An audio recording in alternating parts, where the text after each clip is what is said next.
Hello, everybody. Welcome in to none other than the third qualifier for the Season 22 tournament. Apologies for the a slight broadcast mistake. There we go. Joining me in the comms booth today is Pierce and Wise Old Man. How are y'all doing? It's going to be another beautiful day with some amazing games. I'm doing absolutely fantastic. It is always a pleasure to be here with you, Ink, and of course you, my dear friend, Eon. How you feeling? You're playing in this qualifier today again, aren't you? Yeah, what's up, everyone? Yeah, I'm playing again because last qualifier I lost to Sartag, which is a really good player. Also, I was fatigued for playing with Pims before. Pims and then Sartag are not easy matches, but seeing the I have to wait today for one of the players to play, so I might be a little bit more chill today, and I'll be casting more too. So I'm fine. All right, perfect. Well, it sounds like that means our team here is ready to go, and that's very exciting to me. The bracket just dropped. Let's take a look at which matches we have coming up first. Round 1, there's Hash Browns versus Q. Definitely something to look forward to. And on the other side, Beldams versus Pokuchi, a name that definitely strikes strong in terms of previous tournament performances. So looking forward to both these matches. Advancing on from that will be into round 2, where most players are already waiting due to buys. The winner of the first match will go on to fight Eon, and Lookalike and Unity will also square off in that round. The winner of Beldams and Pokuchi will go on to fight Oa. And then, of course, Sir Nibbles and Soul Sand will be facing off in round 2 as well. So we've got a lot of work cut out for us. Ink, do you know which match we're going to be looking at first? Well, we got Beldams and Fukuchi starting very soon, as well as Q and Hash Browns. Those are going to be the first 2 games to start. Yeah, I actually see a bunch of full tournament lobbies that are currently ready in-game. We've got, just as you mentioned, Q and... Who's Q's opponent? One more time. Hold on. Q and Hash Browns. Hash Browns, yeah. yep. Yeah, Q and Hash Browns are already sitting in lobby waiting to go. Soul Sand is currently waiting on Sir Nibbles, although I don't know if they're going to begin right away. They might. It's always the minute before starting the game, it's always a little bit nervous because you have to be 100% sure of the book you're carrying before starting the game. Yeah. And there's always this little second of like, oh, well, should I change a spell? Yeah, you want to make sure, like, you Okay, know, do you sneak in a trump card? Do you have an ace up your sleeve? Or do you have everything? Oh! Beldams and Pokuchi are in-game. Yep, we are going to go straight into that one.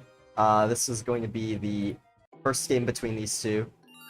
And all right, good luck. This is the first turn. It looks like Beldam's got the first turn, opens with Flight Prot. Fukuchi follows with Prot, so no flight.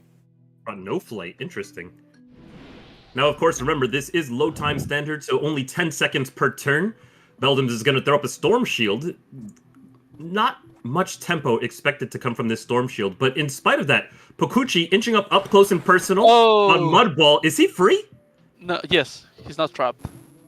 Oh, Blast from the past! I didn't see that in Heat 1 of all of the qualifiers. Nobody took the book. I mean, the spell is obviously incredibly popular, but I was wondering if we were going to see this, especially carrying Storm Shield. It's going to allow him to free himself up from that Mudball, cast a counter Mudball to trap his opponent, but now he doesn't have easy access to take out this Clock Tower answered by Pokuchi. Beldam's possibly looking to put down some pressure. He doesn't go for a Pebble shot. He does manage to spawn a minion in, but that's actually not going to tick. Drain Bolt not getting the full damage here. Damn, that's bad for him. I'm not pretty sure that Beldams was trapped there. I didn't see him trying to move. You have a good point. We may never know. But that is the Pebble Shot access we're looking for. The minion putting on that chip damage. This is going to leave Beldams in a really good spot. He's got the Storm Shield. He's still got his Protection Shield up. He's got a minion under his control, and 3 HP is still going to require a turn to take. Nice. But a nice Summon Swarm is going to lock off the area and create tempo to get his minion in. Storm Shield dispatches it quickly. And a Shock Bomb coming out. That's 100 damage just wiped out. Nice. I like it. Oh, excuse me. 80. Yeah, the map generation also doesn't it doesn't have like closed areas. It's all open. Because in the oh, Mega Boulder, wow. Big boulder. Is flight up? This is he's just sinking them. This is an easy sink. Flash. Oh no! I think the left side of the map was a little more ambitious, right? Isn't it closer to the right? No, they're kind of like dead center. Yeah, they're dead center. Yeah, this is why I don't bring flash in this map. It's so hard to get a flash, and it's one spell slot, you know. It is really hard to get a flash on this map. We see very few sinks, but we have seen quite a number of tower sinks off the bottom. Yeah, the bottom is easier. Yeah, true. Yeah. Yeah, the DK. Beldams is going to actually be able to go through the aura because he casted Protection Shield after the aura. I think Pupucci meant to aura Beldams directly to dispel the flight, but misclicked. Oh! Whisper arrow, but not a clean shot. I don't think does Beldams know that he can go through the Aura of Decay? I don't think he knows. Whether he knows or not is unclear, but he does get the minion down to get a little bit of tempo. Beldam's a huge HP amount up here, and he's got the flight along with the protection shield. His opponent's trapped. Oh, that's so sad. Pukuchi plans to make forward progress here. Here comes the Armageddons. Pukuchi's not in a good spot here. Yeah, since he's on the side of the map, he'll be where the Armageddon spawns first. So now Beldams did something that I really like. He scooted himself off to the right because he has to know that Pukuchi wants to gate out of this position. So he earned himself just a few more seconds of movement if Pukuchi does gate. If he doesn't, he can always scooch himself right back over to the left. It's weird that he didn't teleport it out instantly when he got trapped by tree. I'm starting to wonder if he does have teleport at all. And this is a thing a lot of high players do. They like to sometimes just pebble random places just to like break open terrain as waiting moves if they have nothing else that's productive. Oh, that's so sad, man. He took the damage from the swarm and still ended up not killing it, which means he's going to take bonus damage here. Storm Shield coming up for tempo. He could get knocked into the Armageddon here. I'm expecting Drain Ball. Mud Ball. Mud Ball doesn't even connect to kill the Swarm, which is still pestering him. That's Sanctuary. Wow. Sanctuary, wow. Okay. Interesting. So we do know that he's running a double tower book here because he used both Sanctuary and Clock Tower. Yeah, but the fact that it's Sanctuary, it's always a race for the players that like to run Shock Shield, Protection Shield, and Flight stacking, you know? Yeah, and you definitely don't want to be revealing that Sanctuary in a defensive position where the Flight Shield, the Protection Shield, and the Storm Shield were not penalized by this Sanctuary. He was not able to use Sanctuary to dispel all of these buffs on his opponent because he wasn't in range. Maybe a tiny ounce of breathing room comes through for Pukuchi for one turn because the Pebble Shot largely missed. Oh my god. That's a fairly desperate Mega Boulder. I mean, it's a risk. I think he's so far behind that I would have went for the same because of the damage that he could potentially do, but he failed to. Even his Sanctuary not getting chipped out by the Protection Shield is still under heavy duress from this Armageddon right now. No, actually, does the Armageddon not go through the Sanctuary aura? It does. It does hit the Oh, no, it definitely does. Yeah, it does. It definitely does. Okay, so okay. So he has Gate. No, he decided to Gate. Now. Yeah, but Beldam's Flight should be available next turn, I think. Even still, it was a good tempo to Gate because Beldams had just put down his Clock Tower, and it would have come at a big tempo loss to lose his tower, sack all the HP, and lose his turn on a turn that his opponent gated. So it was a very nice time to Gate, and I like the fact that Pukuchi has gone on the offensive here. But he doesn't have... Yeah, exactly. He doesn't have... Mega Boulder GG. Yeah, that's it. He can just stuff the boulder here. That's gonna be game. 100 damage, clean and clear. Belgium, game one. Solid game one. Yeah. Let me ask you, Ian, what do you think we're gonna need to see from Pukuchi to bring it back in game two? Because that was brutal. Yeah, I think Pukuchi was a little bit nervous. I don't think he usually failed such an easy spells. I think he might be a little bit nervous, but that's all, you know. I think he lost because he failed a lot of spells there. Yeah, we definitely do know that Pukuchi has what it takes to land some accurate hits onto his opponent and bring it back. And he also often favors a more aggressive style from what I remember. So we'll see if he's able to switch it up in this game. Maybe a book change is what he's going to need. You know, I was very excited to see spells like Whisper Arrow coming out to really run down his opponent, but he was just on the back foot the entire game. We're going right into game 2 here. Game's live, turn 1 comes, Pukuchi's got first move. He opens with Clock Tower. Hopefully we see Pukuchi a little bit more comfortable now. And interesting book choice here. Pukuchi taking Lich. Okay. A full wow. Underdark spread here. Not Protection full. shield? He doesn't have pitch. Oh, yes, of course, It's a not Lich with the mix, elemental, but yeah, not with the elemental, of course. No, it's only Leech. He doesn't have Pit. So it's only one T5 spell, which is weird to me. Bringing Leech without bringing Aura of Decay?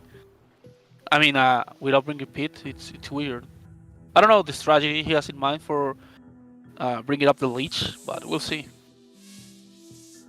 Whatever his strategy is, it's not something I'll be underestimating, because Pukuchi has shown us that he has more than what it takes to get himself lots of victories with different strategies. Farsi to trap off that minion there. Okay, that's a classical 10G strategy. Trapping minions. That's good. Okay, Arcane Bomb. Interesting. Creating an open shot and losing all the cover he has against Beldams in this position, while Beldams has the flight protection shield advantage, is a little bit suspicious. But maybe he knows he's getting detowered by Pebble Shot either way, and he wanted clean and clear shots in order to launch a counteroffensive. But right now, this is looking like a slug match. Tower comes out. How does Pukuchi answer? It's a very difficult angle to launch a Pebble Shot. Pegasus! Interesting.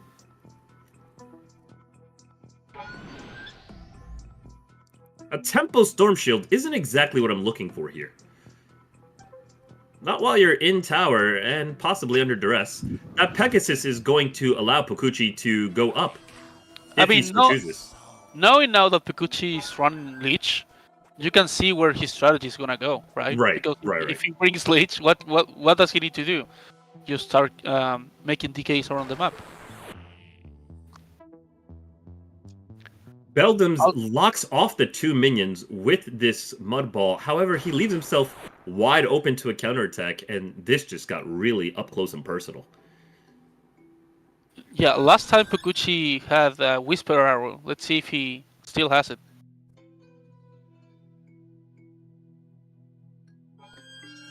Oh, okay, he got the incredible aura. Pegasus, nice. He's instantly dead, sadly. Yeah, dies to the shock shield. I think he wants to run a mix of Dark Defense with Leech. Oh, okay, that's good for Beldams. He's not gonna be KO the minion as well. Yeah, absolutely. Yeah, he's not letting him build up the minions.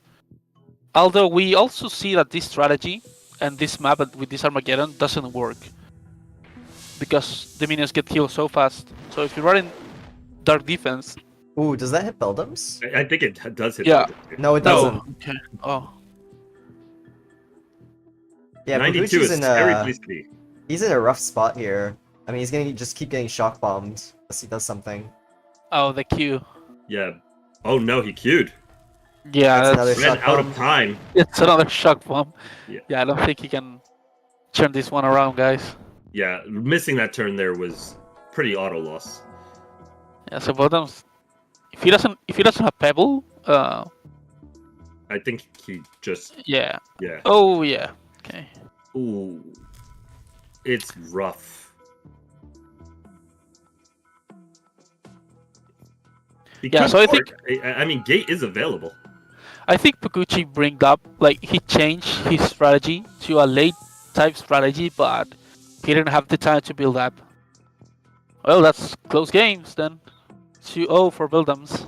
Yeah, nice try by Bakuchi there, but Beldam showing an incredibly impressive showing, constantly having answers to everything his opponent wanted to do, and really dominating the match. Looking forward to see how he performs in the next round. But speaking of the next round, we should hop right into the next game, because the action is already underway. Hash Browns and Q are currently in-game, as are Soul Sand and Sir Nibbles, and Unity and Lookalike. Possibly we look at a round 2 match.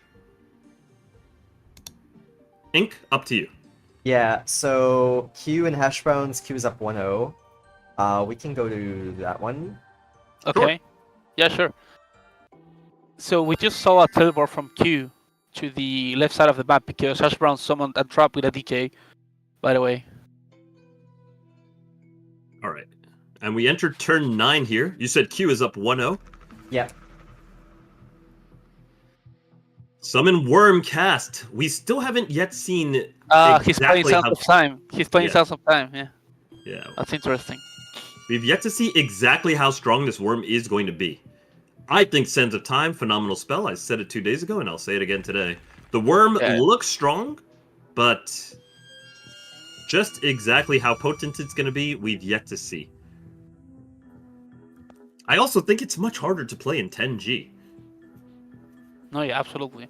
And specifically on this map. Yeah. Here comes the Armageddon. Q is not in a great spot. He's being forced up to the middle. Q definitely, Hash Brown definitely has the control on his side. He has the DK at the middle. He has the Blood Bank. He has the Swarm now. Q is in a big trouble here, in my opinion. He's getting zoned out by the Armageddon towards the middle, but he cannot teleport to the middle because of the DKs. Okay. It looks like he's just willing to fight his way out. Yeah, just to do a little pushback. Trading some damage.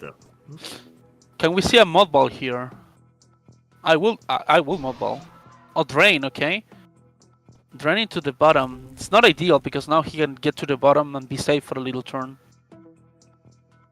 I mean, if Q really wanted to, he could have dropped his flight on his own, but losing flight is not the thing he wants to do. The Q! Here, but he also didn't move at all during his turn. I wonder if everything's okay with his connection. Okay, well... Yeah, it was very strange for him to do absolutely nothing. Like, he didn't even move at all. Yeah, it was weird. Maybe he got a desync or something. Let's see. Yeah, I think he disconnected. That's unfortunate. He DC'd, man. Oh, yeah, it looks like this is a DC. Yeah. Well... Not only that, but even he said client froze. Client froze. What are the tournament rulings in this kind of situation? In this kind of situation, it's going to be a remake.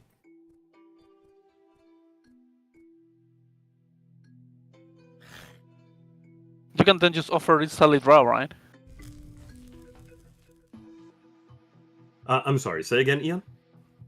They can draw it then, if it's a remake. Yeah, they should just draw now.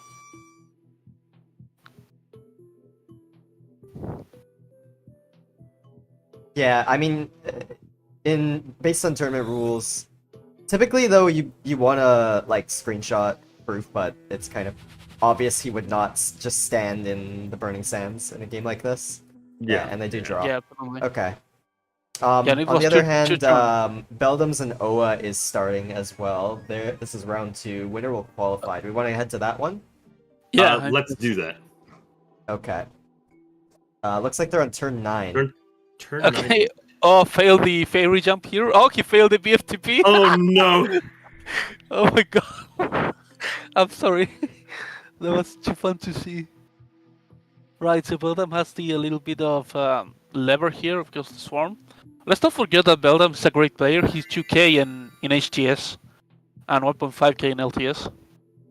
But a player that's 2k on LTS, on HTS, knows really knows his stuff, about the game. Right.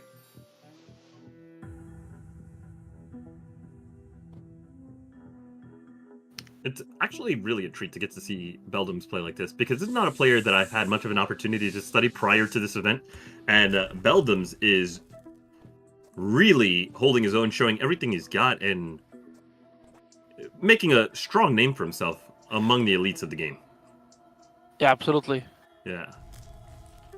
Right, so Armageddon's starting to pop up. Now we're seeing the players go to the middle. Yeah, well, just quite a nice micro there. get both minions into the position he wants, blocking off both exits, and getting his Storm Shield up while repositioning, all in the 10 seconds allotted. You were saying, Ian? Okay. Mega Bull, yeah, I was saying Oa's gonna either have to rush Beldam's health or start taking care of the swarms, you know? But that Mega Boulder failed 2 damages, so, well, we'll see.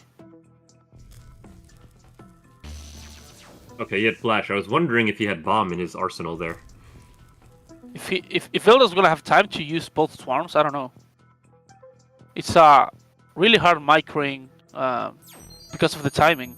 I mean, he has the 2 swarms, the Storm Shield, and he has to move himself as well. Mm-hmm. All in a short period of time. Okay. Was that a missed fairy jump there through the tree? Yeah. Yeah. Yeah.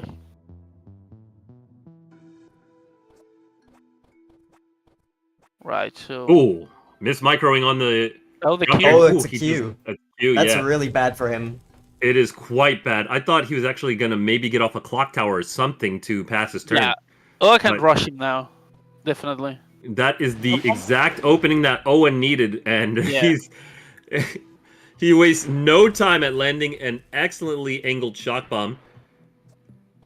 Yeah, it's really hard to micro. Is he looking for a Mega Boulder kill here? No, he doesn't have the time. There's no way. Yeah, that's it. Yeah, that's what I mean. Like it's so hard to.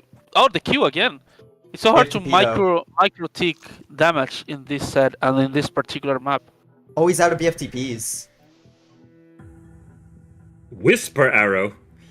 Ola reminding everybody that a well-placed Whisper Arrow is extremely difficult to counterplay.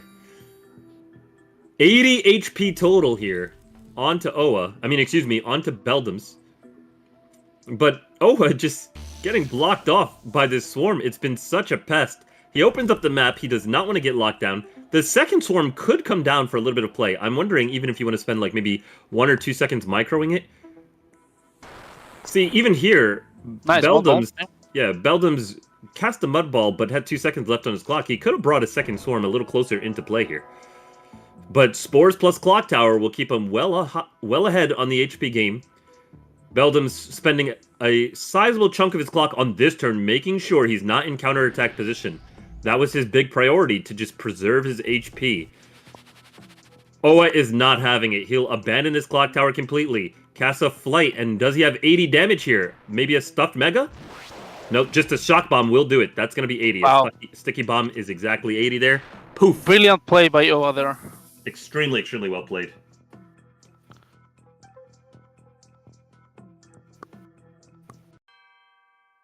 And they're already in game They are 2. right back into the game. This is game 2, I believe, right? Yep.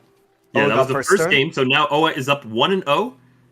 Immediately hops back into it. Oa going first. We can almost definitely assume that starting a game this quickly, it has a very high chance of meaning that they didn't swap books. It's not 100%, but most likely they're back into it with the same spells. Flight Protection Shield, one of the most common openings, as well as Beldam's Oh, he missed the shock preferred bomb. opening. That was an ambitious shock bomb, because I don't think that shock bomb would have connected. It would have hit the BFTP spot for sure.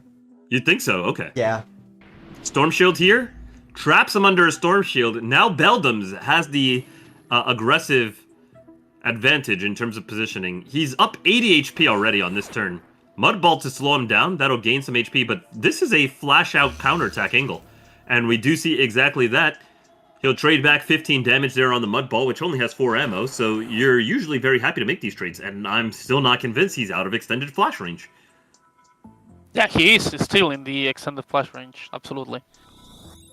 Oh, okay. Beldam's teleported out. Less defensive. Okay. Yeah, I'm actually really surprised about that. I mean, Beldam's had the HP advantage. He has the shock shield already with the tempo, and I just thought that flashing out there and getting the HP trade back instead of taking the damage off the Mud Ball would probably... No, it's actually the play, because he was afraid that was gonna run BFTP again and Mega Boulder him right there. Hmm. And that will be a loss of tempo towards Beldam's. a loss of HP, but not necessarily a loss of tempo. He can always just counterattack with his own strong attack. Does Mega Boulder there doesn't set him up for lethal, does it?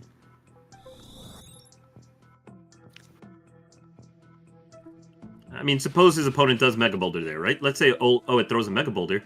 He still has Shock Shield active to tag on some extra damage, and then he can just launch another powerful attack of his own, and he's not looking at any lethal damage. Yeah, but the tempo works in the way that the first player to make a big damage spell is the one that has the tempo. So if O throws first his Mega Boulder, and then Beldam throws his Mega Boulder, and then O again throws his Mega Boulder, O's gonna win. If the Mega Boulder puts him in lethal range. Yeah. I just don't think that it would have been lethal range. It would have needed a perfect boulder in a very difficult situation. But we have a similar situation here. Let's see now if Beldams is willing to commit a Mega Boulder or something similar in this situation. Nope, just a Tempo Storm Shield.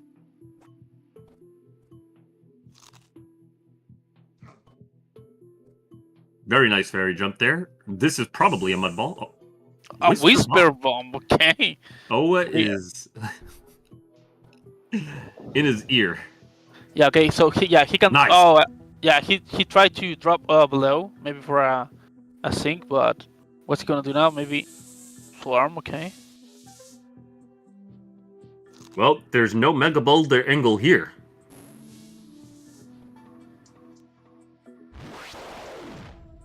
That might connect. That might indeed.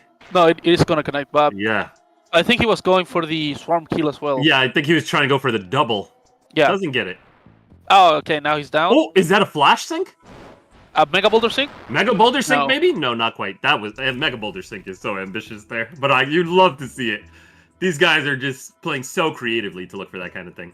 Can Oa get it though? Oh, Shock Bomb, okay. Yeah, so this is GG if he can connect a Mega Boulder, yeah. Yeah, he can just stuff it. Yeah, Yeah, he yeah. just drops the flight on top of his head and stuffs it.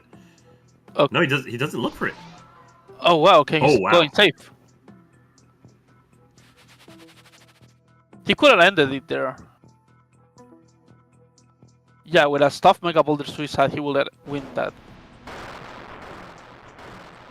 Okay, well. Nice try, nice try. Oh, looking for the Hail Mary Boulder, understanding the loss of tempo that he had. And Beldam's clapping right back on game 2. We're going into game 3, and we know how quick these guys are going to get in there, so. They're already in lobby. The game will launch any second. Maybe they're changing some spells, actually. Yeah, it could be, could be. They're readied up, they're in the game. Oa, kicking things off. Flight Protection Shield, possibly. There it goes.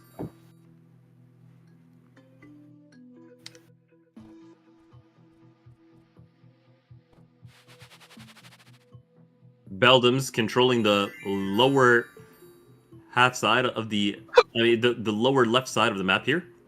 Also going to hit a Flight Prod Shield. It's going to be pretty impossible for Oa to reach him in time to do anything offensive. So let's see what he does to pass his turn and gain tempo. A Blood Bank drop. Okay. I'd like to give a quick update on the state of the tournament. Please. We have our first person to qualify in Unity. So, although he didn't qualify in qualifier number 2 because, he ran into the reigning champion of LTS tourneys, DX, he did this time. So, congratulations to Unity on being our first person to qualify. Yes. Nice, congratulations to Unity. I'm quite sad I actually didn't get to see DX play in his qualifier, but I'll definitely have to go back and look at those replays. I haven't had too much of a chance to watch DX play in tournament, as he did not participate in the last one. So it's very exciting for me that he's nice Shock Bomb. Could be a sync, maybe? No. Hard. Yeah, sometimes the player bounces when he deflights, Or seed, okay. He's gonna BFTP out. Yeah, absolutely. Oh, he failed it. Wow. Whisper, yeah. Whisper, he's not going to be too upset about that one. Because what is the counterattack from Beldams, right? He doesn't have Whisper Arrow to shoot him back. Yeah, he's just going to retreat. That's just free damage for the most part. Clock Tower does come out, but we can just use another BFTP here. Blast from the Past comes out, and now Oa is free to chase. He's only got Pebble? 5 seconds. Okay.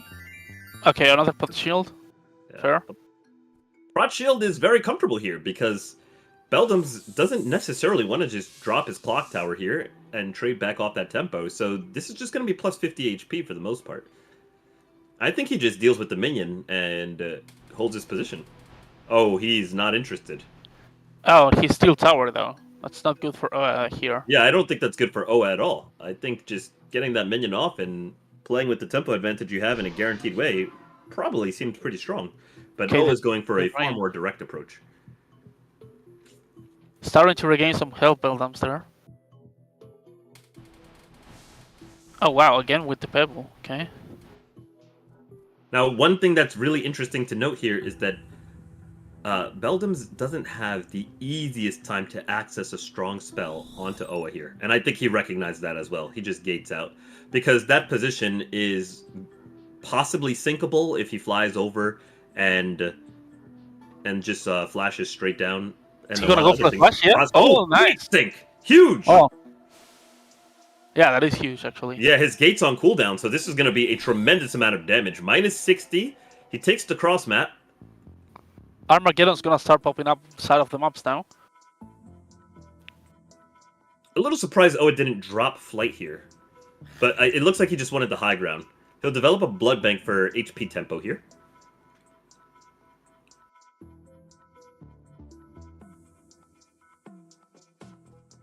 Seven seconds committed to microing his swarm for a little bit of poke damage, and then he'll take another clock tower.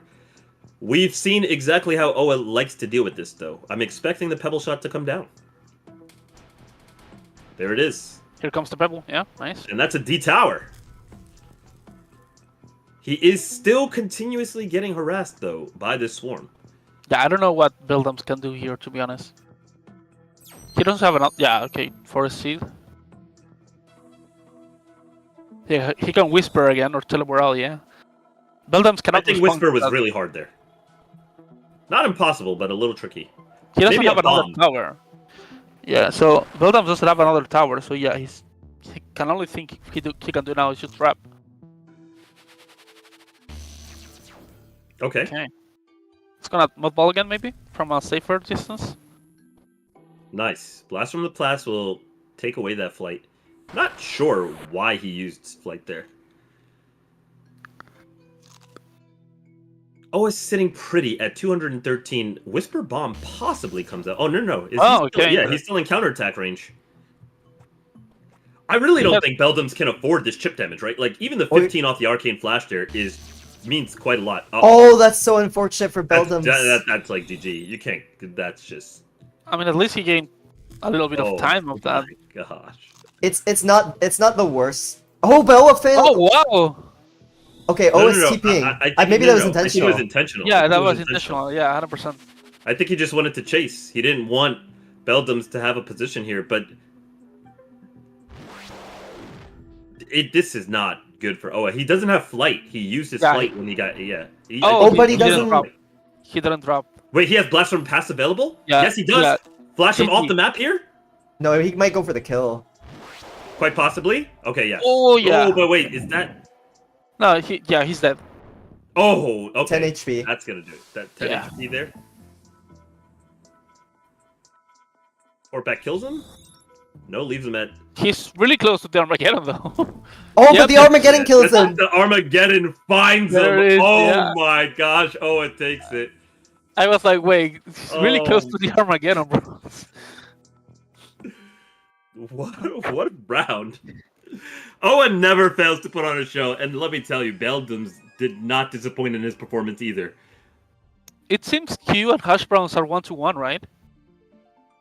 Or is it 1-0 again? Still. Yeah, it's 1-0 again. They're on turn 40.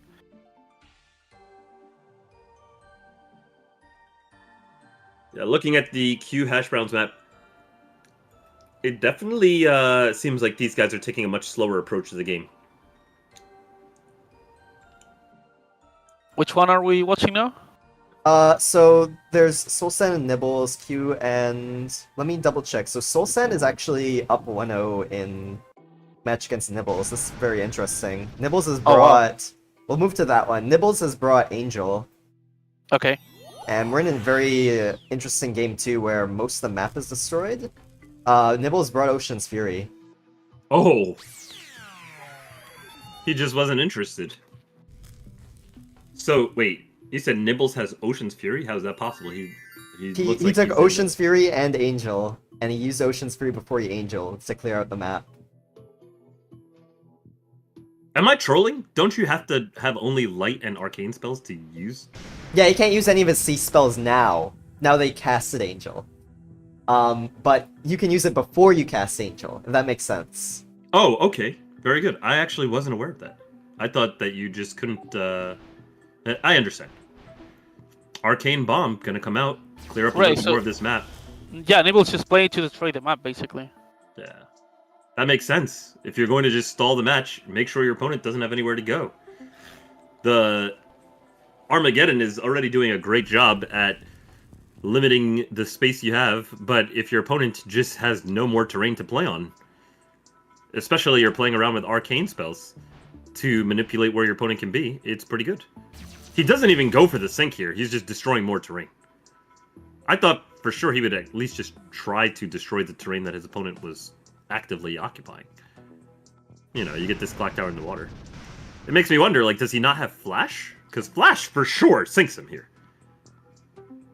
Like, there's nothing underneath that guy. He brought Arcane Bomb instead of Flash, I think. Yeah. Okay, I guess he just chooses one over the other. This is the second game between them, or the first one? Yeah, the second game. Solsen won game 1. Okay. It should be noted that since this is round 2, whoever wins qualifies, actually.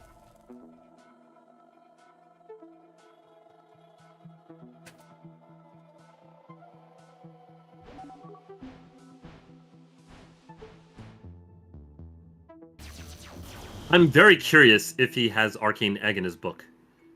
Or if he is just all in on this, use as many turns as possible to destroy the map strategy. But Ocean's Fury to blow up a lot of the map into this is very clever. If this is the second game that Solsen's playing against Nibbles, and Nibbles ran the exact same strategy last game, I will definitely, without thinking about it, will bring Gravity Pulse. Yeah. Gravity Pulse on Angel, it's hard counter. You don't need damage, you just sink them, basically. Especially when they play to destroy the map, you know? These lightning shocks are doing good damage by pushing Yeah, Nibbles absolutely. into the Armageddon. Absolutely.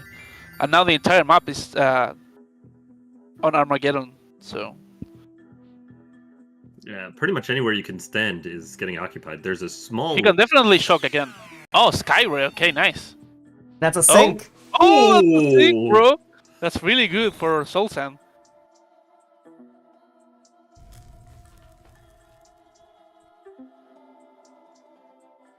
Another Thunder Shock, maybe? Most likely. No, just a Blood Bank. Okay. Love, okay. But as we probably could have predicted, the Armageddon has occupied this territory. It looks like Eon and Q are also getting ready to play very soon. Yeah, I'll wait for this game to finish, then I'll play. Yeah, So I so Q managed to That's get a 2-0 win against Hash Browns. So this is the last... So this and Eon and Q are the last games before seeding matches. Okay, nice. Nibbles with the Sphere of Healing on the top side of the map, with the Pegasus. Solsen just needs to... Yeah, perfect.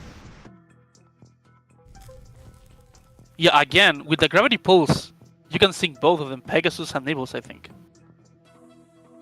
Or at least the Pegasus, if not both. You can't know for sure your opponent's going to run this the next game as well. That being said, it's not like Gravity Pulse isn't a useful spell to have in many situations. Yeah, true. I mean, you can technically know if your opponent's gonna run it, because if he joins the lobby and put the ready button instantly, they're just like, yeah, he's running the same thing again.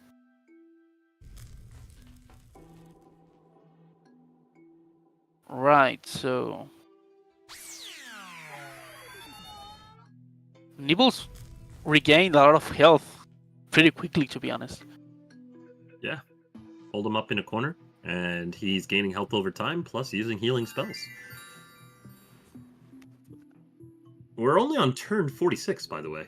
The That's Soul actually... Sand doesn't have a flight? Doesn't I don't look think like he it. has. Yeah, Yeah. that's Whisper unfortunate. Arrow feels a little desperate here because with only 2 of those in the chamber, Nibbles using can against... just Yeah. can just keep destroying them up here. Yeah, absolutely. Yeah, exactly.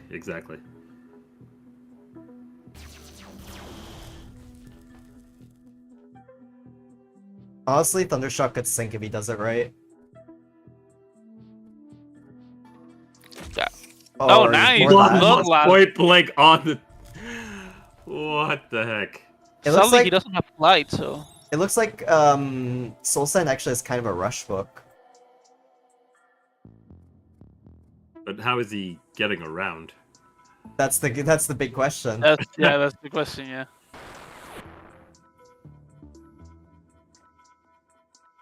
All right, I'm gonna go to play since Sola's telling me that I cannot hold up the tournament. So True enough. I'll see you We'll see you guys soon. around. All right. Arcane Bomb, a natural counter to Mudball. Possible Lightning Shock here to try and make forward progress. Great jump, a little bit better position. Gets the clock tower back up. HP will be restored and protected. It's worth noting, though, that the clock is ticking down. Turn 45 is a little different than turn 49. And at turn 60, the players will draw. So Nibbles does need to try and play for a win here, but this will definitely sink. Let's look where Sand spawns back into. Now, what Nibbles wants to do is manage to combo sync him. So we're looking at a possible high spawn point where it's going to be difficult to sync him again. However, it's worth noting, yeah, just as predicted, he's at the top of the screen. He can and maybe far reach him in away time. from Nibbles. Oh, we went for it, but it didn't work. It's for reasons like this that I think you just have to take Flash in addition to Bomb, right? Like, you just want to have access to both spells so you can consistently apply the offensive pressure in the late game stages. And yeah, for sure, that was a situation where Flash would have definitely helped him a lot more. But he got the Skyray sync. We're at turn 52, so I mean, I think Nibbles has enough time to close this out, to be honest. I do too. Yeah, this is a desperate Bomb should TP. sync here as well. Bomb would sync here. And even if it doesn't, I mean, he could probably just... He probably just wants to do more damage. But yeah, Bomb sync from the right. That's gonna be very Over the easy top sync. here. Yep. Yeah, easy. And with each and every bomb sinking, you're destroying just that much more terrain. Not too much left on the map. Very clever strategy. Yeah, and this should be yet another easy sync. It is the victory that he was looking for. Actually, it's a little trickier because there's not an access path. Okay. That won't sync him. I don't think so either. I was wondering maybe if he was going to lob it off the top and try and land it into that little alcove there, you know, just toss it over a little bit to see if the superior angle could be achieved. Yeah, So at 37. this is gonna be Shining Bolt I believe we KO. have the Shining Bolt KO from this angle. Right there, Shining Bolt, can't miss. That's Yeah, it. and that's it. That's 1-1 now. So we're going to game 3. Unless I'm mistaken somehow. No, it looks like they are definitely going to game 3. They're queuing up the lobby.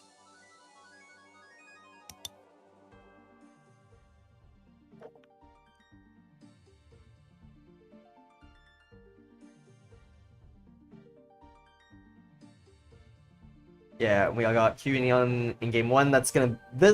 Soul Sand and Nibbles, as well as QNeon, are gonna be our last games before seeding matches. After that, the seeding matches will be Unity versus the winner of Eon and Q, and Oa versus the winner of Nibbles and Soul Sand.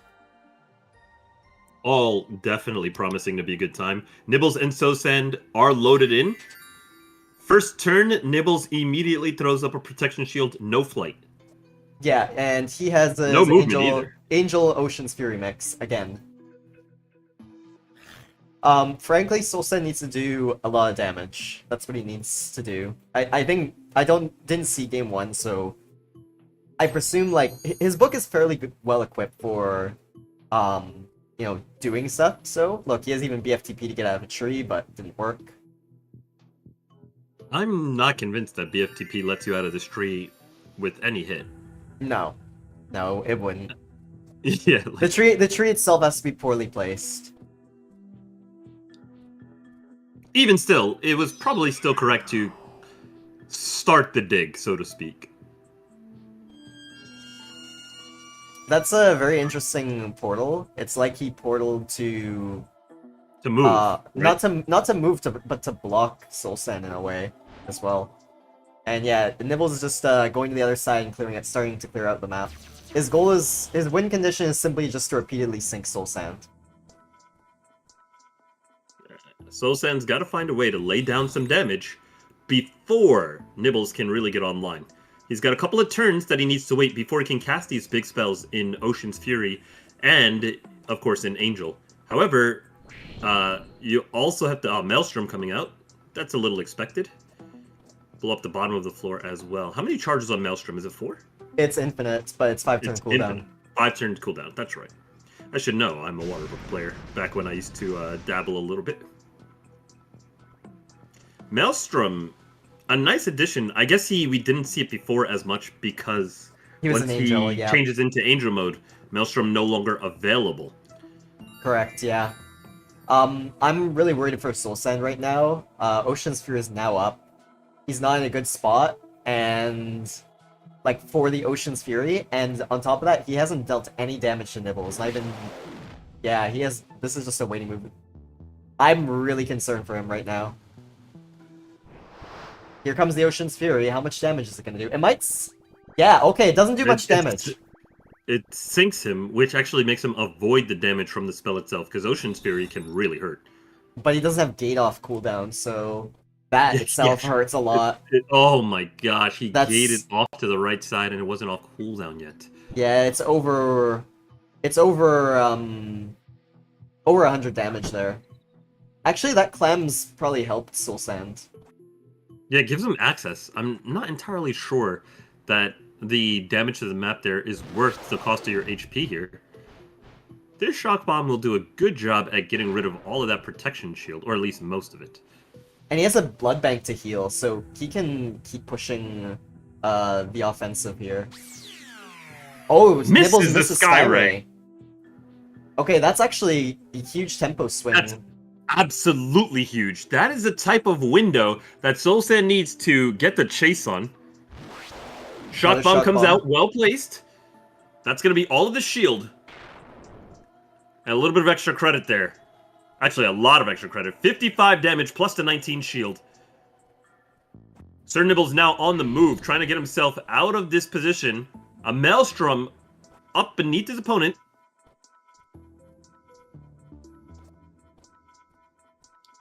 Soul Sand doesn't back down, chases him, tries to do a long jump for speed, doesn't find it. Does he Q as a result? That jump misclick. He wanted to do a long jump so that he can get the distance faster, but the terrain wasn't having it, and that microsecond that he lost here actually forced him to Q, tossing the tempo back over to Sir Nibbles, who is now about to have his way. Soul Sand getting Arcane bombed into the pit. Both are gating, but gate was just available for Nibbles, whereas it's probably back up for Soul Sand here too. It isn't. No, it wasn't. That's going to be another big HP loss. At the moment, Nibbles not even really pressured to cast Angel, Brine Goblin. Well, you don't see this spell very often at all, for good reason. It's a bit of a meme spell. But here he just needs any minion to load up water him. spells. Yep. I'm a little surprised to see no Water Ball. This is a great terrain destruction spell in addition to he does have Water Ball in his book because it's the level 1 to Maelstrom, but just yeah, you need it for Maelstrom, yeah. No reason to use it over Arcane Bomb. He could use it for damage. Oh, Quake! Oh, a Quake?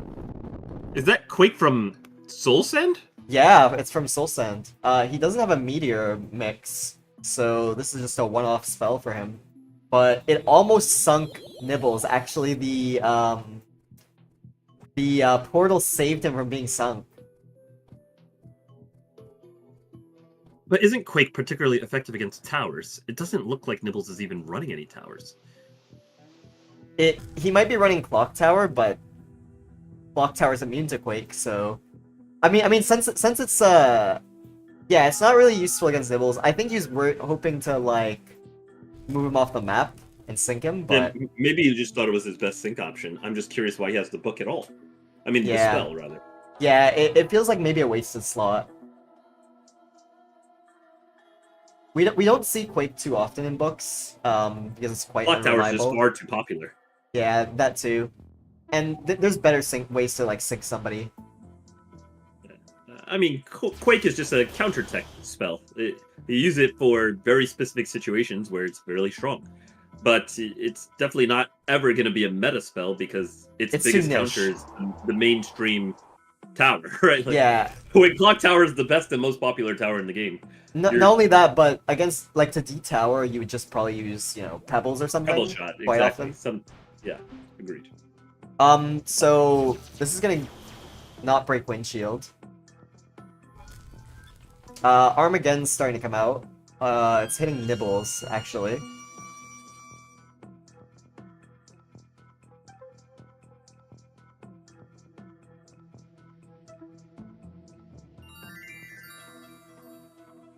Alright, another protection shield. I don't know if Soul Sand has much damage. Maybe Thundershock? Oh, he brought Well, Pulse this there time. is the gravity pulse that Eon was mentioning. Yeah, okay, It looks like he was prepared for this. that is a big deal.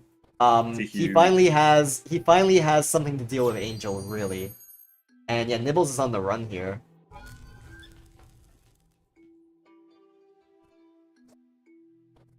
Okay. Oh, using the Undead Brine Goblin. And Quake, is it gonna sink? No, it doesn't. It does bring Nibbles into a really bad position, though.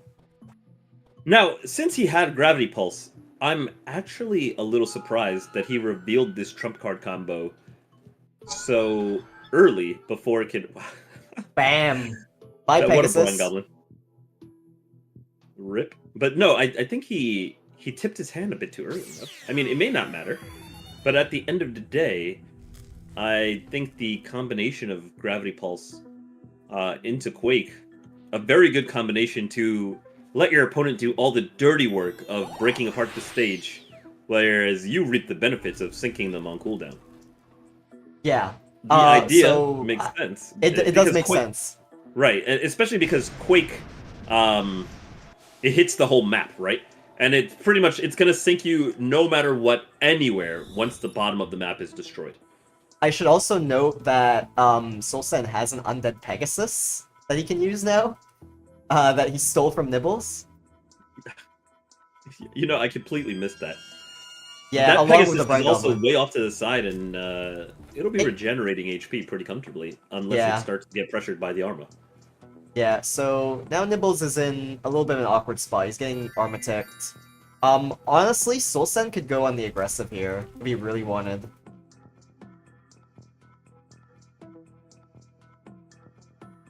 It's also worth noting that an Undead Pegasus has drastically risen in value now that so much of the map has been destroyed. Previously, Pegasus, while it could block narrow corridors, wasn't really flying around in too many different areas, and it also couldn't really escape the sandstorm in the narrow corridors that previously existed. But now, with the map opened up so much, Pegasus can fly around and get itself to safety, so that its natural lich regen is able to come into play, and it means that it can keep itself around for a lot longer. Yeah, It looks like Nibbles also observed this advantage of the Pegasus and decided to take it out in a more direct manner. Yeah, for sure. And here comes Skyray into the aura. That's big damage. And even more damage from the Burning Sands. Nibbles down to 75 HP only. He's in deep trouble, actually. Soul Sand has a lot of ways to reach him with Thundershock and Gravity Pulse. Thundershock could even sink here. Well, Oh, he goes Gravity for Pulse, Whisper Arrow, but it doesn't work. that was an ambitious Whisper Arrow, but it could have hit if he was able to charge it just a tiny bit more. Whisper Arrow, one of the harder arrows to control due to its very, very high base movement speed. I think that Nibbles needs to be very conscientious about putting himself in a location that could get hit by a Gravity Pulse. Yeah, the only problem is that Soul Sand is standing in a lot of Burning Sands Armageddons. He does tower, but he's gonna be ticking in this. Ticking in the tower is not too much of a disaster, since he's just catching in free HP that For he sure. wasn't really going to be under duress on anyway, but the problem is ticking in a tower isn't necessarily giving him the forward progress he's looking for. But it is if Nibbles leaves himself open to this Gravity Pulse.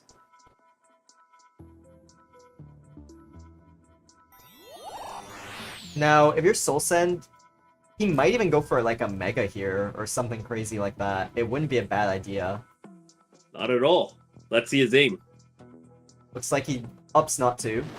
Goes for Shock Bomb Shot bomb is instead. very similar. And a And it's beautiful a Shock fantastic Bomb! shot. Wow. Fantastic shot. Pegasus dead. Nibbles not under duress of Gravity Pulse. He's gonna Is he try and go looking for for a a sink, it sinking looks like. This isn't gonna... Oh, it might sink him into the portal. Oh! Yeah, beautiful sink. Oh! Great eye ink.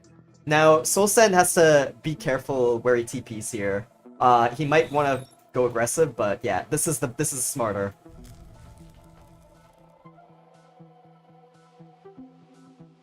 Yes, well, he definitely does have the HP advantage and the desire to put on pressure onto the Angel-blessed opponent. He doesn't want to get chain sunk here. Not at all. That's pretty much how you lose. Is he disconnected? Oh, no. He just took his time to think of what to do, and instead of queuing, tossed up a Blood Bank for HP. Yeah, Nibble's getting ticked by the Arma.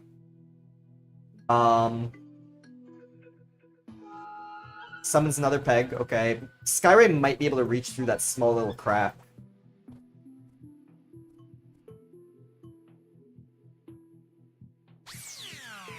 Oh, but there's Not something... able to find it. Yeah, there's Tiny something piece right of in... terrain. Tiny piece of terrain blocks it. That's unfortunate. Try again in 5 turns, buddy. Spear of Healing here, right in the thick of that Armageddon. I thought he might fly over to the right side and see if he can get himself in a little bit of a better location. Aura Yeah. of Decay steals the Pegasus, but Sphere of Healing will dismiss it immediately, as it does do damage to undead minions.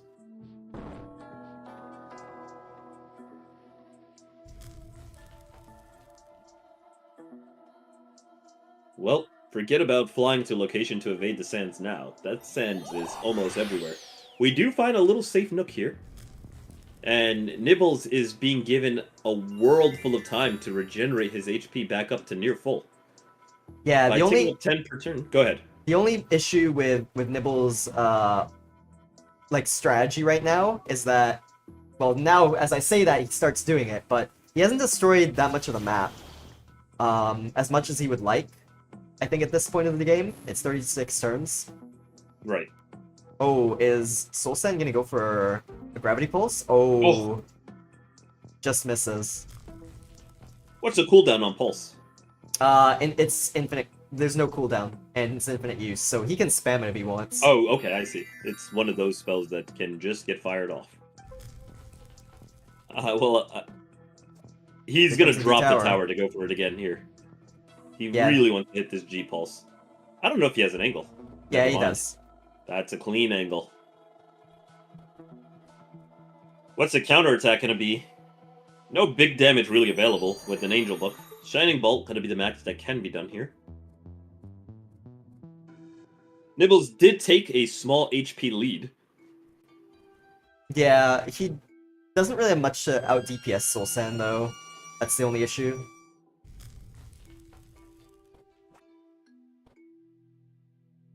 Well, the natural part of this map is that the damage does come from the Armageddon as well as simply, landing chain sinks.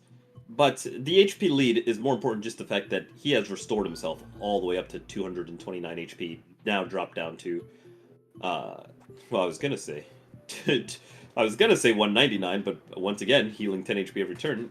Even still here, he's in such a great spot. Because Soul Sand's going to have to kill him. However, one thing you did mention previously, which is incredibly relevant, is that it's going to be very, very hard for him to finish the match if he's dedicating all his turns healing and not getting any more destruction on the terrain.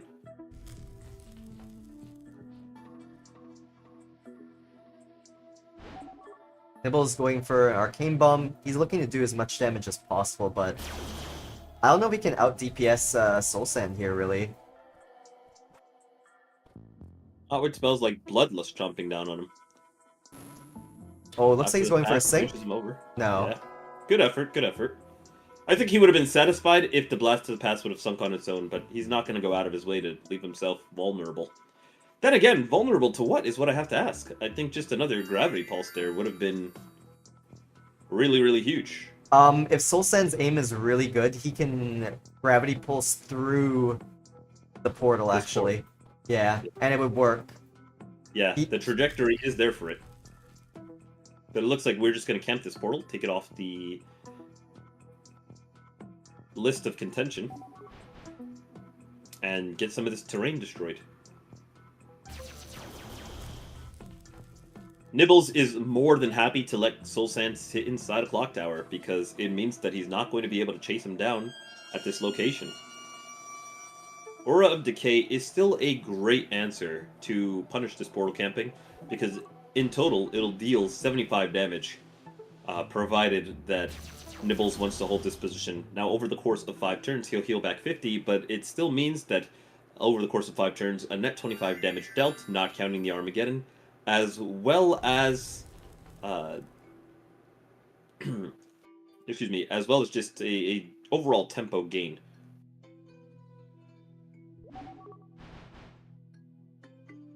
Nibbles will sack the position here and continue focusing on terrain destruction. He's not even looking to knock down Soul Sand from this spot. He just wants to make sure he's getting the damage done as much as possible, but he leaves himself open to a clean Gravity Pulse sink. Yeah, and Soul Sand can get out of this tower, leap to the left to get away from the problem that is the Burning Sands Armas, and looks like he does.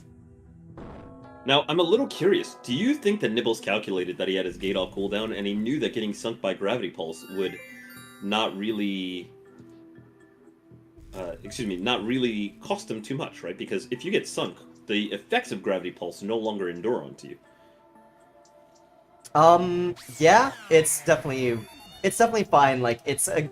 Like I said, Nibbles' win condition is to destroy the map. And now he's made a lot more progress in the recent turns with that. Soul Sand lacks mobility in his book, so the trade-off for destroying land for just a tiny bit of damage is not a big deal for Nibbles.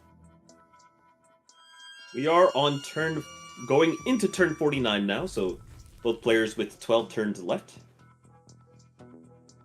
I'm curious to see if Soul Sand can actually close the game. I think this one's going to time. It doesn't look nearly as optimistic as the previous one, and there goes one turn just wasted down the drain. Thundershock could maybe sink Nibbles here, actually. Okay, it doesn't go for it. Protection Shield losing significant amounts of value once sinking happens, but for the time being, while holed up in his tower, that HP is going to pay dividends against this Armageddon.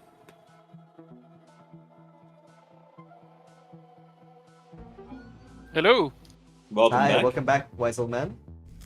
Thank you. How'd your match go, Eon?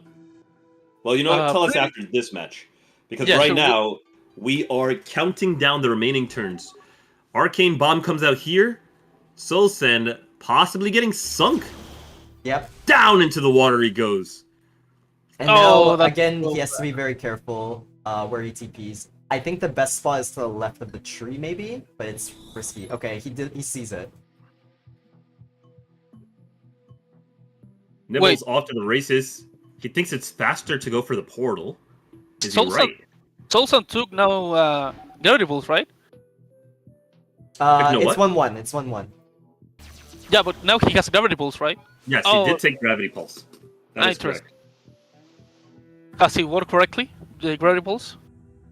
The gravity pulse has been fairly effective, but is it enough to overcome the entire strategy as a whole? This That's isn't yet to be seen. This is a very bad TP. He could have TP'd Yeah.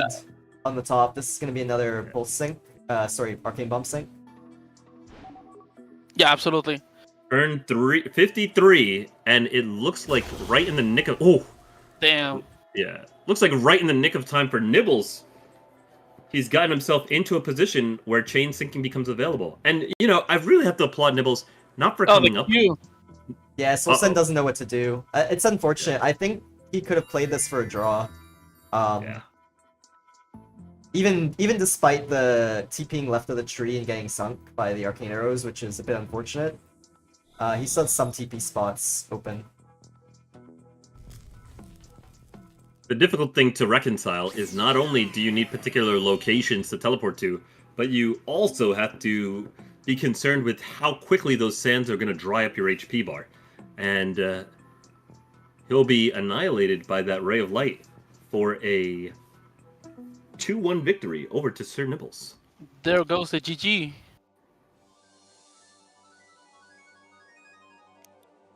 So it looks like Oa... So it looks like for seeding games, we have Oa Nibbles... yeah. Oa Nibbles and Eon Unity.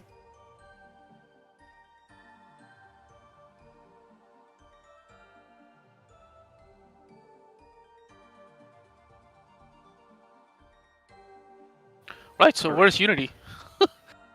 Good question. Let's find him. Is he in game? Yeah, he is in game. Oa and Nibbles are getting themselves ready for their match.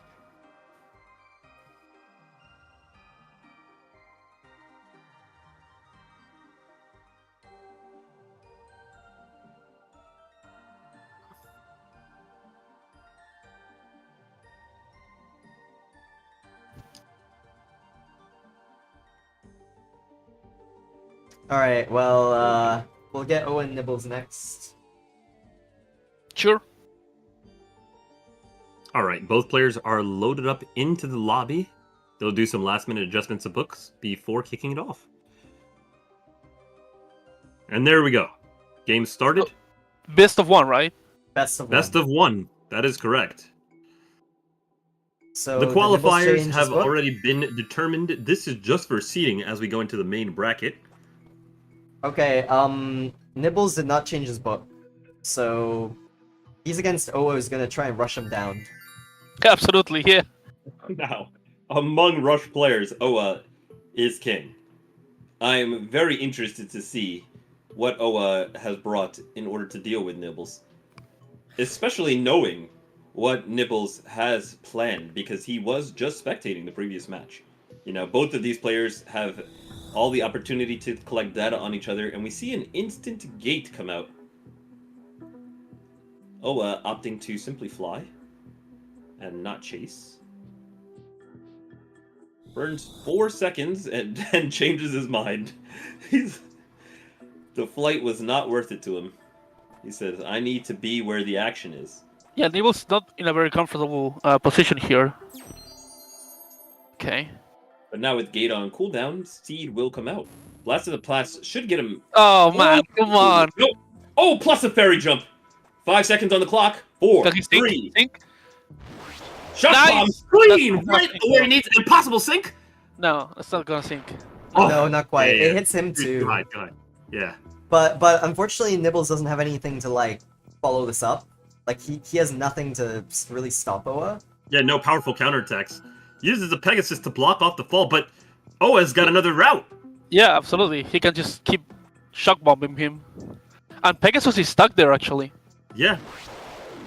Actually, the Pegasus is so stuck, but what it will enable Nibbles to do is to jump up onto the Pegasus and then jump out. He doesn't have to cross through Oa. Yeah, true. That's right. I don't think Nibbles saw that actually. Nibbles is gonna go He's for gonna a try sink to here. sink. that's Oh, a he got it. That's a great Nice. sink. Yeah. Oa doesn't Wow. have gate in his book. Yeah, neither of them had gate. No. Oa has gate in his book. Remember, in turn 3, it was He gate used out turn into a three. gate chase. Oh wow. Okay. Yeah, that's, it was that's... gate out into gate chase.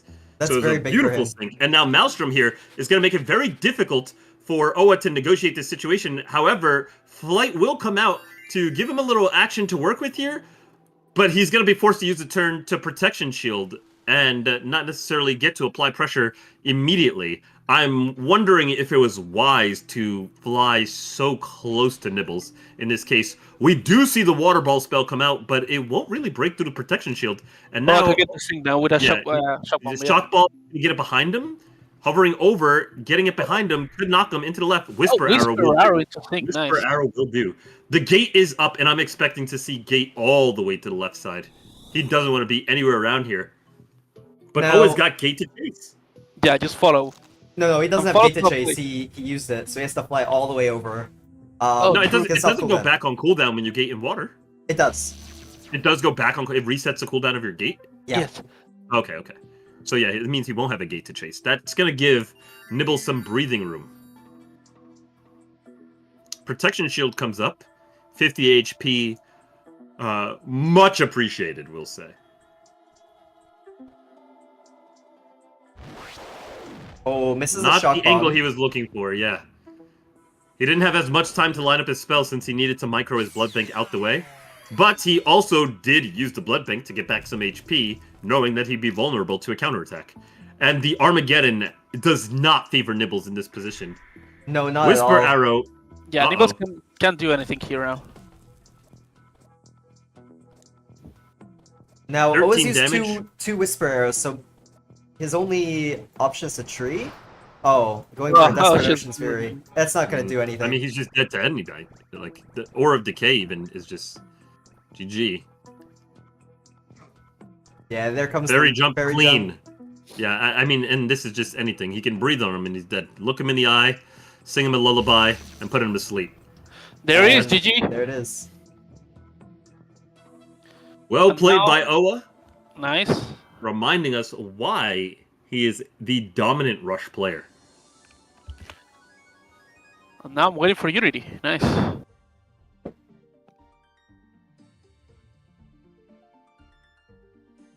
Maybe we'll get an interview of Oa in the meantime while we wait for Unity to finish his match. Sure. Alright, Oa has accepted an interview, so we'll move on to interview screen. That's awesome.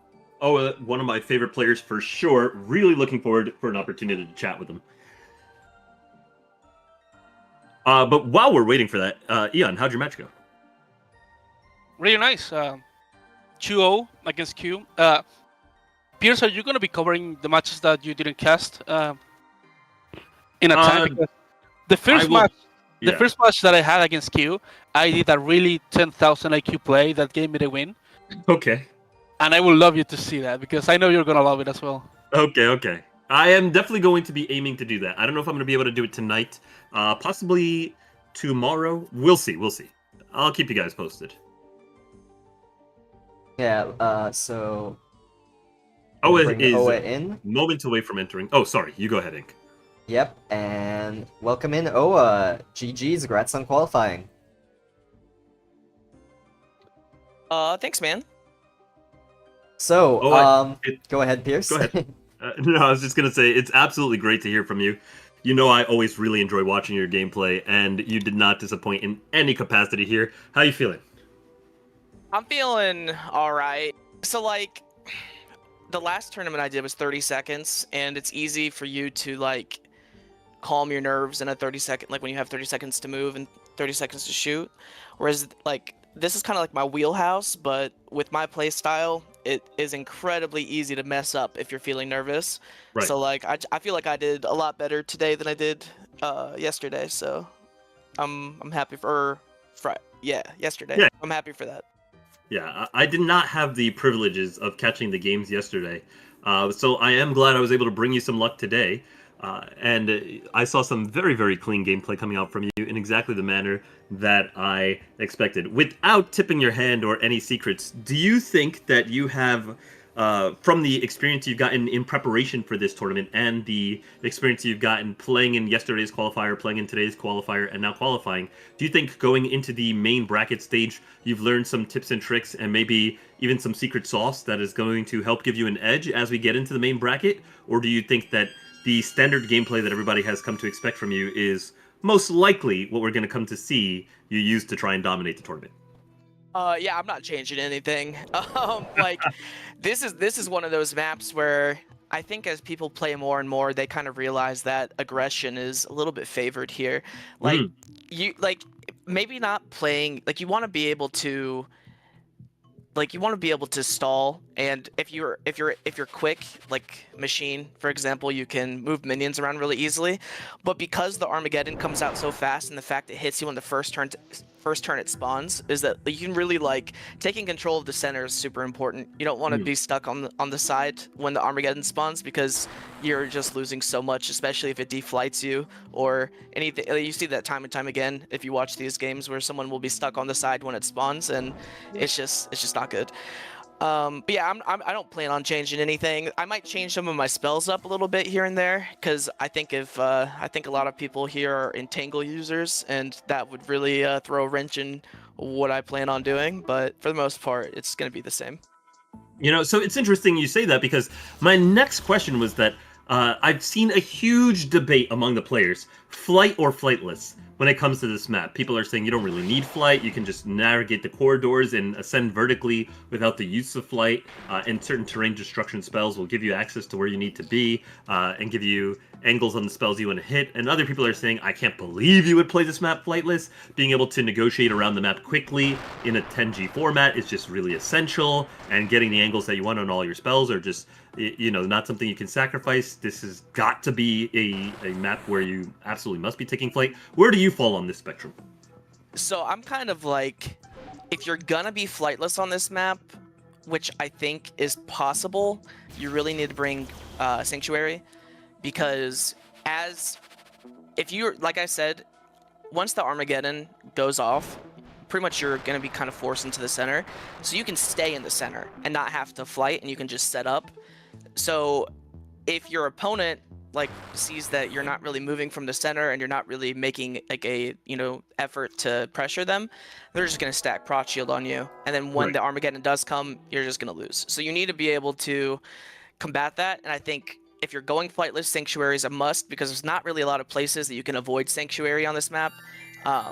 But I think it's like flight is like, for 99% of players, you probably do need flight, just because there's only a few players that are like, they have the movement capabilities to move, because some of these jumps are pixel perfect. Right. Like you have and if you miss, you have to jump back up. It's not like Grassy, where if you miss, it takes you 1 second to get back. Sometimes a miss will take your entire turn, and then it's like you have to improvise, and that's never as good as what you're gonna do originally. So like, I would say, yeah, 99% of the time, you probably do want to take flight. Just take flight. Yeah, it's just easier. Mac Air also works, so like a lot of the little corridors, Mac Air can slide right through, and it's like an interesting alternative. But yeah, you probably it's just easier to take flight. Plus, Storm Spirit has utility in this map, because if you take Shock Shield, that's just already pretty solid, as well as you can block off corridors with it on summon. So it like as soon as you cast it, normally Storm Spirit has the downside of when you cast it, you're losing a turn. But in a map like this, if you cast it and you block somebody off of a corridor, you're already gaining value as soon as you cast it. So anything after that is just gravy. So I think flight's pretty good. Yeah. And you mentioned the Storm Spirit, right? And excuse me, the Wind Spirit, and then the Storm Shield spell. I was actually asking Spork yesterday in that interview what he thought about the minion-based gameplay in this 10G format on this particular map, and he said the summons were really particularly powerful because of their ability to block off corridors and things like this. But at the same time, we're also seeing a lot of players struggle to use minions because of the Armageddon destroying their minions very easily, so therefore not allowing minions to sit as time pressure threats, and often their tempo generated by building up their army is going to get deleted. Not to mention the fact that microing the minions in 10G is very hard to do. So do you think that the metagame of this particular format is going to continuously have minions occupying a lot of the books, or do you think that players are going to start to just favor other types of spells? I think that if you look toward the absolute highest level of play, and that's DX, that's Cryo, that's Spork, I think that they are going to be using at least Swarm and probably more, just because they are so used, like they're so good at incorporating it in their game plan and not losing any efficiency. What Spork is referring to is people, like, when you spend your turn moving the minion, if you're not comfortable and you're not good at doing it, you're losing value out of your turn. Like, you could do more by just ignoring the minion and just attacking them, as opposed to moving it and attacking them. So, like, I'm very interested. I'm interested in how people are going to tackle it, because we have so many good players in this one, and it's a unique map that nobody's really experienced before. Right. Like, so I'm really excited to see how like it shapes up at the very top level, and I would imagine, yeah, people are probably going to be using minions to some capacity. So Go ahead. I want to finish this up because we yeah, got one yeah, more we have seeding to- match between you and Unity. The match between Wise Old Man and Unity did not last long at all, so we'll jump into that match next. But on that, I'll have to like cut the interview a bit short. No, you're good. But thank That's you fine. very much, Oa, for coming in and sharing your Yeah, yeah. thoughts. We appreciate it, and good It's- luck on your last seeding match as well as the group stage and hopefully playoff matches of the main tournament. Thank you so much. Yeah, it's always an absolute pleasure, Oa. So I'll be rooting you on in the tournament, and I'll see you soon. All right. So we got one last match. It's gonna be between Unity and And they're Oa. already into it. Yep. Oh, waste no time. We've got to love this guy. Unity had the lobby up ready, and they're at it immediately. Unity gets turn 1, casts a protection shield after jumping into a center position. He's controlling the top ground. Now Oa casting flight, managing to get himself also weaseling his way into the center of the map here. Probably also going to just pass the turn with Prot Shield. However, it's going to give kind of Unity the first tempo and attack here. He was able to go first, and with both players moving towards the center, it means that he's most likely going to have an angle on attack. However, he does fail a jump into the corridor he's looking for, and that might mean he's not going to be able to find the hit that he's looking for. Flame Shield coming out from Unity. Let's see how OO works around this to see if he can still stick some damage. I think that a Shock Bomb is not going to be too deterred. Yeah, plus let's remember that Oa has BFTP, so Flame Shield not good against BFTPs, right? So Flame Shield is a funny spell in the sense that it blocks things from above, but it's not so good from the sides or below. So he's just gonna continue peppering him with shock bombs. Yeah, I'm not sure Unity's strategy is going to counter this so very easily. It looks like Unity also realized that, and he pops open a clock tower. It's not gonna buy much time though if Oa has pebbles. Yep, he can hit him Yeah. from the side there too. He'll just go plus 10 on that rotation, and it's up to Unity to find a better answer. Blocks him off here with a far seed. That's complete coverage. This whole corridor is now blocked off. With only 10 seconds, is not going to find a different angle to hit from, but he could Whisper here. We know he favors these Whisper Bomb, Whisper Arrow options. Never mind. Just drops it on him. Yeah, BFTP wow. also coming up from BFTP Unity. into a Mega Boulder, and Unity is on the run. Life due to block Oa, but Oa has another way out. It'll buy... I think it'll buy him enough time, that Life due, to be honest. Now, Life Dew is not a very popular spell. For those a little less familiar, Eon, mind explaining why this spell is... Well, how it works and why it's good? Which one? Life due. Life Dew. Oh, Life Dew. It's basically it works as a zoning spell, also aggressive because your enemy cannot take it, and it's a free heal for you to take, so you gain a little bit of tempo of turn of it, you know. So you can trap with it, you can zone the map, and you can also heal. And if the enemy touches, it damages him. I see. Does Life Dew inherit the new structure tag that was implemented to the game with the Book of Sands? No, it does not. I'm gonna toss that one over to the dev team. Alright, either way, Unity has managed to buy himself some time. He gets himself some nice distance away from Oa, as well as healing up a little bit of HP. But he's got a lot of work to do. Flame Shield being rearmed. Yeah, it'll But be he's- hard for... It'll be hard for Oa to get to Unity in time. Only 5 seconds. Agreed. Whisper Arrow here could close it. Not quite. He's... Oh, he Oh, he Qs. queued. Okay, now that he's healed, Does he go for damage? Healed twice. Life Dew, Healing Spores, Mega Boulder. What a turn. But the first clip of the boulder deflights Owa and thusly does not allow it to deal its full damage. That's going to be very costly because Owa's flight was not on cooldown. He just gets right back up close and personal, but Prot Shield instead of any significant damage pressure in order to make sure he can maintain his flight, keep the chase up, and not lose the tempo there on his low timing. Owa will be satisfied to fly around in this position. With only 4 seconds left. Does he find the big damage? Yep. Easy shock bomb. Yeah, he probably should treat Owa instead of Fierce. the terrain. Yeah, what's up, Excuse Ian? me. Did you say Satisflight? That's funny. No, I thought I heard that you said Satisflight instead of Satisfied because he was flying. That's funny.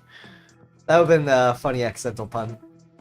Yeah. Okay. So now, yeah, Unity cannot do anything. To be honest. Yeah, it's looking kind of slow for Unity today.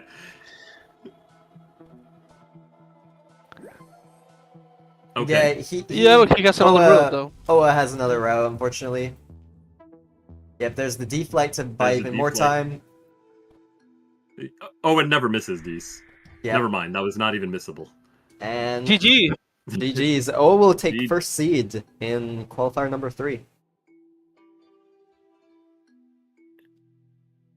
Very well played from both people. Unity did not get a good running start off of that one. Fortunately for him, any future competition between these two players will not be best of one, and he'll have a chance to clap back. But today, Owa will be king of the hill, taking the first seed, as you just mentioned, Ink, and that will conclude all the matches we have for today. Yeah, this was surprisingly quick as a qualifier. Only 1.5 hours. I'm very happy with how quickly that went. It was the same number of players as the qualifier number 2, a little bit less than qualifier number 1. But for those who are not aware, there will still be 1 more qualifier and 4 more chances to qualify in qualifier number 4, which will be on Tuesday at 6 p.m. Eastern. So we will not, unfortunately, not have a broadcast up for that. But if you are a participant who has not been able to qualify or not had the chance to participate in any of the qualifiers, this will be the last opportunity to get in on the action.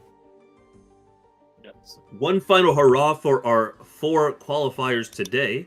That's going to be, of course, Owa, Sir Nibbles, Eon here with us, and Unity. Well played to all of the combatants today, and I believe that's going to be it for us. Eon, did you have anything to add? That was fun and it was really quick, so I'm happy with it too. Yeah, quick but dense. I mean, these were some action-packed games. We got to see all different styles of gameplay. Owa on the rush end of things, Nibbles with some brilliant map control gameplay, and everything in between. So, once again, well played to all the other players. Ink, any final comments or things that anybody else needs to know about? I think I've covered everything. So Well, in that case, ladies and gentlemen, that'll do it for us today. This has been your broadcast team. Of course, our host, Ink. Thank you again so much for all the work you do, not just today, but in all of the tournament realm in Arcanus. Eon, always a pleasure to cast beside you, brother. I'm looking forward to when we get to the main stage matches.